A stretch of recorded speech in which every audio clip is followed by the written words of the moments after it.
long, long time ago. 호랑이다!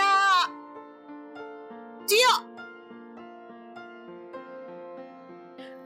우린 그렇게 살아남았어요.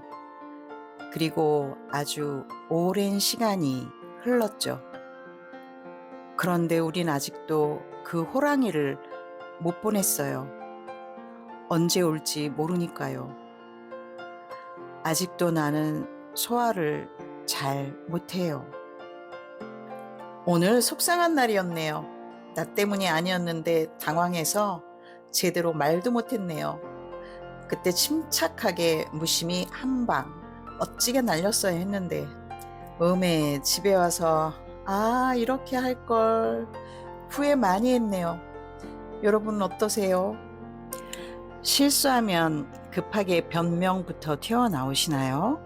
덤벙대고 당황하며 말이 꼬이시나요? 우리는 사회에 적응하느라 너무 오랜 시간 긴장을 하면서 살아왔습니다.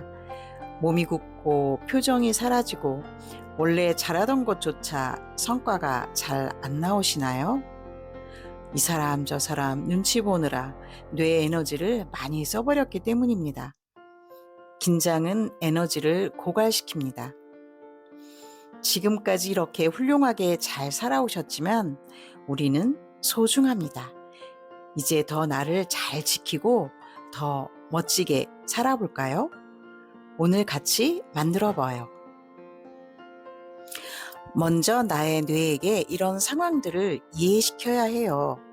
나의 이 모습들에 대하여 뇌가 이해하고 인지할 때 더 빠르게 변화할 수 있습니다. 우리는 모든 일을 사실 뇌를 통해 하고 있어요. 여러분의 뇌에게 인사하고 시작하세요. 여러분의 뇌가 그 존재를 인식한 당신에게 아주 고마워할 겁니다. 그리고 뇌와 관계를 트고 소통하세요.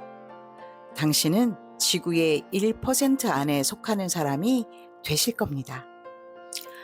시작할까요?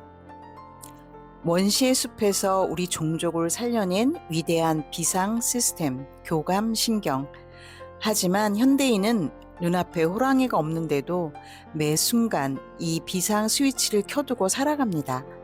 상사의 차가운 눈빛 하나에 툭 울리는 스마트폰 알림 하나에 뇌는 호랑이가 나타났다고 착각합니다. 피는 급격하게 사지로 몰리고 위장은 얼어붙습니다. 당신의 만성 소화불량과 잦은 체기는 성격이 예민해서가 아닙니다. 뇌가 꺼야 할 경보를 끄지 못해 위장이 마비되어 버려서입니다. 요놈의 긴장이 시도 때도 모르는 습관이 된 것입니다.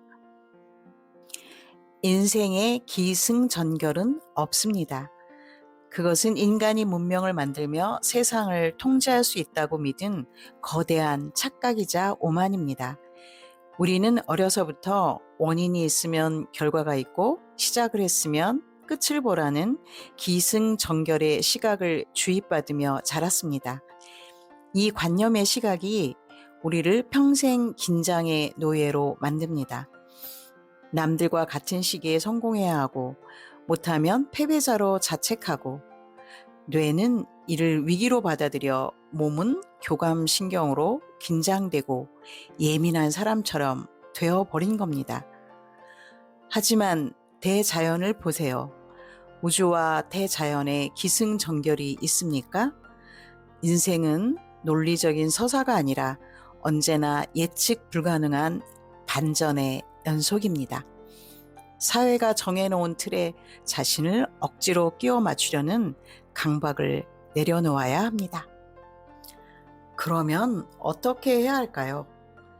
우리의 삶에서 일어나는 비즈니스의 실수, 인간관계의 갈등, 예상치 못한 돈의 문제들, 그런 것들을 그저 흘러가는 삶의 한 부분이자 하나의 컨텐츠로 보는 겁니다.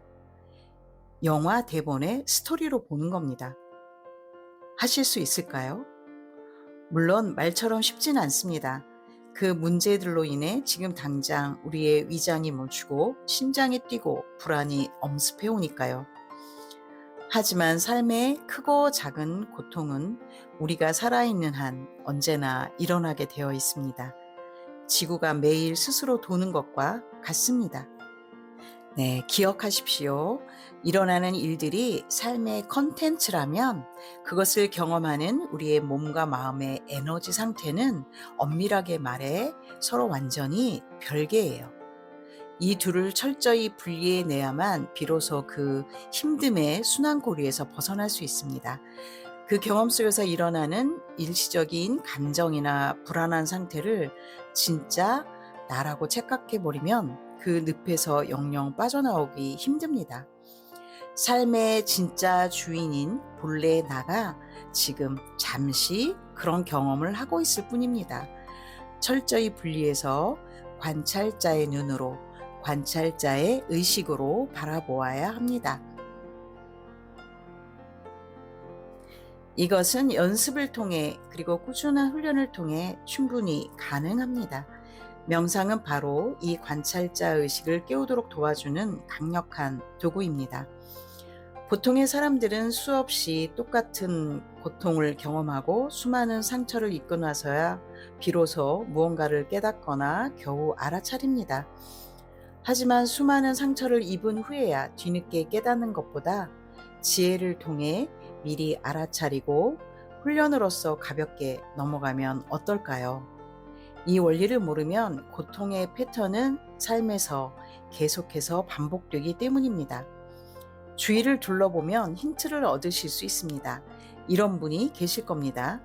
똑같은 위기를 겪으면서도 별로 당황하지 않고 굳이 자신을 증명하려고 처절하게 애쓰지도 않는 사람들이 있습니다.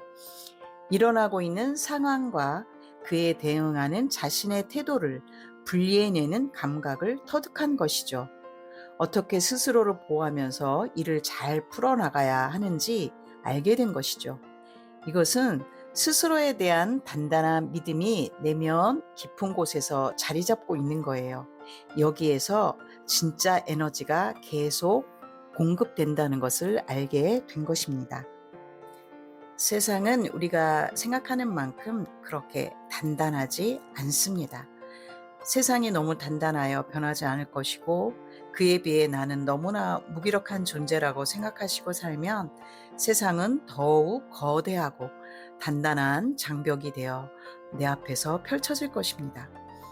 우리가 가진 가장 큰 착각은 세상을 이기기 위해 나 또한 콘크리트처럼 단단해져야 한다고 믿는 것입니다.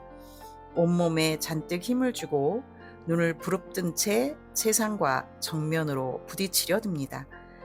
단기적으로는 성과가 나는 듯 보일 수도 있으나 나나 주변이 상처 입고 깨지는 게임이 되어버리기 쉽습니다. 그러니 내가 먼저 부드러워져야 합니다. 스스로를 가장 작은 단위로 만드세요. 흐르는 물처럼 유연하게 만드세요. 나약함이 아닙니다. 그 어떤 단단한 바위도 오랜 세월을 두고 뚫어버리는 가장 강력한 심투력이자 위대한 힘입니다. 노자의 도덕경에도 유연함은 생명의 방향이고 경직됨은 죽음의 방향임을 말하고 있습니다. 힘을 빼십시오. 세상은 당신이 힘을 빼고 담담하게 미소를 지을 때 비로소 부드럽게 문을 열어줄 것입니다. 가볍고 우아하게 진입할 수 있습니다. 사회가 요구하는 기승전결의 각본에 여러분을 억지로 구겨 넣으려 하지 마십시오. 반드시 이렇게 되어야만 한다는 강박을 내려놓는 순간 거대한 내면의 공간이 생기며 희망이 생기게 될 것입니다. 우리 선조들은 이처럼 넘치지도 모자라지도 않는 내면의 완벽한 조화와 우주적 밸런스의 상태를 율려라고 불렀습니다. 율려가 회복될 때 세포 하나하나가 살아나고 치유가 시작됩니다. 건강도 인간관계도 삶의 질도 바로 이 감각을 알아차리는 것에서부터 시작됩니다. 자, 이제 당신 안에 숨어있는 호랑이를 내보낼 시간입니다. 세상에 나를 증명하려 했던 거창한 생각도 쫓기듯 달려오던 조급한 마음도 다 덤덤하게 내려놓으십니다. 오직 당신의 호흡과 느낌에만 집중해 보십니다. 지금 앉아 계시거나 서 있는 자리에서 상체를 뒤로 한 뼘만 보낸다는 느낌으로 가볍게 허리를 곧게 세우십니다. 마음은 아랫배에 두십니다. 어깨에 들어가 있던 무거운 짐을 아래로 툭 떨어뜨리고 이제 코를 통해 맑고 시원한 대자연의 에너지를 깊이 호흡하십니다. 숨 들여 마시고 입으로 후 내쉬고 몸속의 모든 무겁고 탁한 기운들이 천천히 빠져나갑니다. 상상합니다. 느끼십니다. 다시 한번 코로 쭉 숨 들여 마시고 입으로 후 내쉬고 양쪽 손끝으로 냉기와 타기가 쭉 빠져나갑니다. 긴장과 불안도 손끝으로 발끝으로 쭉 빠져나갑니다. 몸은 점점 더 가벼워지고 마음은 깊은 호수처럼 고요해집니다. 부교감 신경이 활성화되고 뇌가 이완되고 위장이 편안해집니다. 이제 당신의 밝은 본성의 빛이 살아나고 있습니다. 세상은 당신의 거룩한 위대함으로 점점 충만해지고 있습니다. 이제 나는 평화입니다.